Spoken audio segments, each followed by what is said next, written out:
The United States entered World War II with a very different philosophy of armored warfare.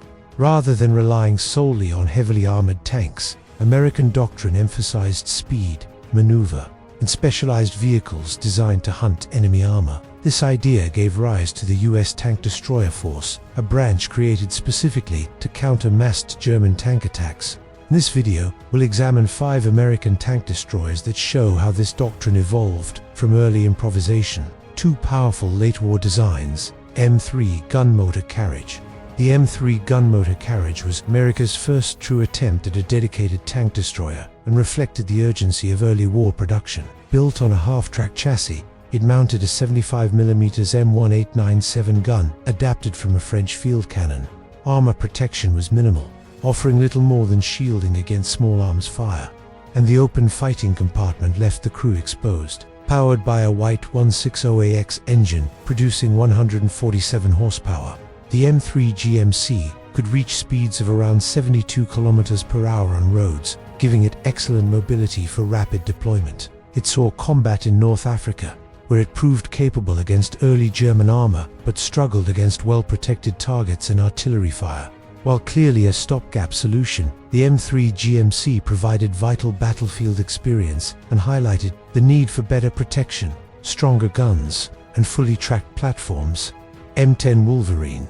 Wolverine became the backbone of American tank destroyer units during the middle years of the war. Built on a modified Sherman chassis, it featured sloped armor that improved protection without excessive weight, though it remained relatively lightly armored compared to German tanks. Its main weapon was the 3-inch M7 gun, capable of penetrating most German medium tanks when used correctly. The opium-topped turret gave the crew excellent visibility, but also left them vulnerable to artillery and infantry attacks. Powered by a diesel engine producing around 375 horsepower, the M10 had solid mobility and reliability. The Wolverine saw extensive combat in Italy and Normandy, where it proved effective in ambush roles, especially when coordinated with infantry and reconnaissance units. M18 Hellcat. Hellcat was the fastest tank destroyer of World War II and the purest expression of American hit-and-run doctrine. Designed with speed as its primary defense, the Hellcat sacrificed heavy armor in favor of exceptional mobility. Armed with a 76mm gun, it could defeat most German tanks from the flank while avoiding direct confrontations. Its lightweight design and powerful 400 horsepower Continental engine allowed it to reach speeds of up to 89 km per hour, making it faster than many wheeled vehicles of the era. During the Battle of the Bulge, Hellcat units used speed, camouflage, and ambush tactics to devastating effect, striking German columns and quickly relocating before return fire. Crews' survival depended on awareness, positioning, and movement, rather than armor protection. M36 Jackson. Appearance of the Tiger and Panther tanks forced the United States to field a more powerful tank destroyer, leading to the development of the M36 Jackson. Armed with a formidable 90mm gun, the M36 finally gave American forces a weapon capable of reliably destroying heavy German armor at long range.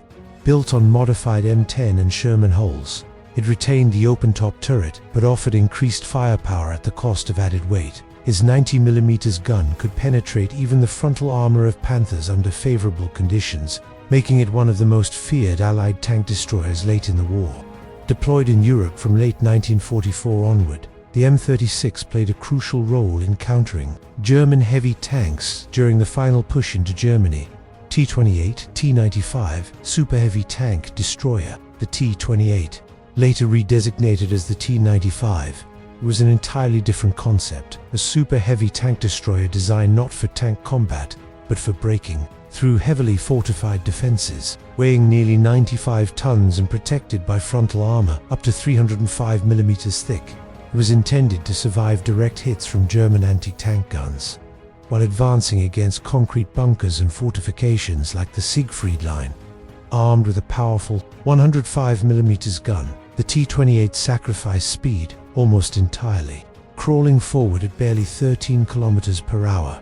Its extreme weight and logistical challenges made it impractical, and by the time prototypes were completed, the war in Europe had ended. As a result, the T-28 never saw combat, remaining a fascinating example of how far engineers were willing to push armored design.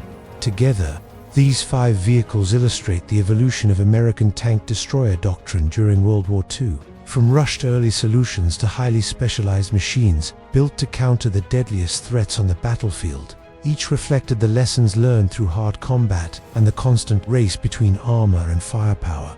If you enjoy accurate, in-depth breakdowns of World War II weapons and armored vehicles, make sure to subscribe to BattleDecks, hit the notification bell, and stay with us for more battlefield history brought to life.